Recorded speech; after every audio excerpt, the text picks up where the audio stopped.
ಅಜ್ಜವರಾದ ಪೂಜಾ ಲೋಕನಾಯಕ ಭೀಮಣ್ಣ ಖಂಡ್ರೆಯವರು ನಮ್ಮನ್ನು ಅಗಲಿ ಹೋಗಿದ್ದಾರೆ.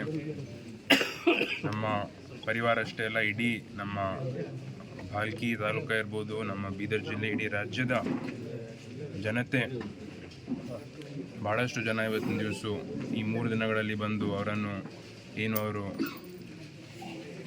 ಆರೋಗ್ಯದಲ್ಲಿ ಏನು ಏರುಪೇರು ಆಗಿತ್ತು, ಮನೆಗೆ ಬಂದು ಭಾಳಷ್ಟು ಜನ, ಸಾವಿರಾರು ಜನ ಬಂದು ಅವರನ್ನು ನೋಡಿ ಹೋಗಿದ್ದಾರೆ. ಅದರಲ್ಲಿ ರಾಜ್ಯದ ಭಾಳಷ್ಟು ಎಲ್ಲ ಗುರುಗಳು, ಎಲ್ಲ ಮಠಾಧೀಶರು ಕೂಡ ಬಂದು ಆಶೀರ್ವಾದ ಮಾಡಿ ಹೋಗಿದ್ದಾರೆ. ಇವತ್ತಿನ ದಿವಸ ನಮ್ಮ ಅಜ್ಜವರು ಅವ್ರೊಂದು ಕಂಪ್ಲೀಟ್ ಲೈಫ್ ಅಂತ ನಾವು ಹೇಳ್ಬೋದು. ಯಾಕಂದರೆ ಅವ್ರದ್ದು 102 ವಯಸ್ಸಾಗಿತ್ತು. ಇದರಲ್ಲಿ ಅವ್ರು ಯಾವಾಗಲೂ ನನಗೆ ಒಂದೇನು ಸಂದೇಶ ಕೊಡ್ತಿದ್ರು ಅಂತಂದರೆ, ನೀವು ಯಾವಾಗಲೂ ನಿಮ್ಮ ಆರೋಗ್ಯವನ್ನು ಕಾಪಾಡ್ಕೊಳ್ಬೇಕಂತಂಬ ಒಂದೇ ಸಂದೇಶ ಯಾವಾಗಲೂ ನಮಗೆ ಕೊಡ್ತಾ ಇರ್ತಿದ್ರು.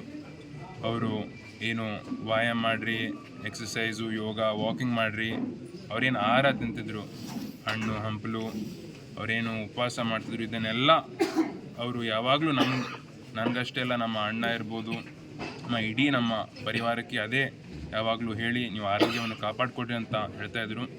ಅದಕ್ಕೆ ಇವತ್ತಿನ ದಿವಸ ಅವರು 102 ವಯಸ್ಸಾದರೂ ಕೂಡ ಅವರು 102 ತನಕ ಅವರು ಸರಿಯಾಗಿ ಅವ್ರಿಗೆ ಇದ್ದು ಸೇವೆ ಸಲ್ಲಿಸ್ಲಿಕ್ಕೆ ಅವ್ರಿಗೆ ಒಂದು ಅವಕಾಶ ಸಿಕ್ಕಿತ್ತು.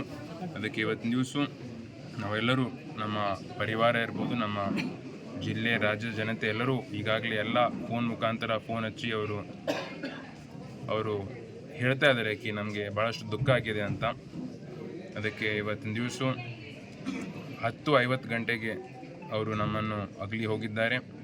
ಅದಕ್ಕೆ ನನ್ನ ವತಿಯಿಂದ, ನಮ್ಮ ಇಡೀ ಪರಿವಾರದ ವತಿಯಿಂದ ನಾನು ನಿಮ್ಮ ಮುಖಾಂತರ ನಾನು ರಾಜ್ಯದ ಜನತೆಗೆ ಏನು ತಿಳಿಸ್ಬೇಕು ಅಂತಂದರೆ, ನಾಳೆ ಸಾಯಂಕಾಲ 17ನೇ ಜನವರಿ 2026 ಸಾಯಂಕಾಲ 5 ಗಂಟೆಗೆ ನಮ್ಮ ಭಾಲ್ಕಿಯ ಶಾಂತಿಧಾಮದಲ್ಲಿ ಅವರ ಅಂತಿಮ ದರ್ಶನ ನಾವು ಎಲ್ಲ ಮುಗಿಸಿ ಅಲ್ಲಿ ನಾವು ಎಲ್ಲ ಅಂತಿಮ ಸಂಸ್ಕಾರ ನಾವು ನಡೆಯಲಿದೆ. ಅದರಲ್ಲಿ ತಾವೆಲ್ಲರೂ ತಮ್ಮನ್ನು ನಾನು ಮುಟ್ಟಿಸ್ತಾ ಇದ್ದೀನಿ.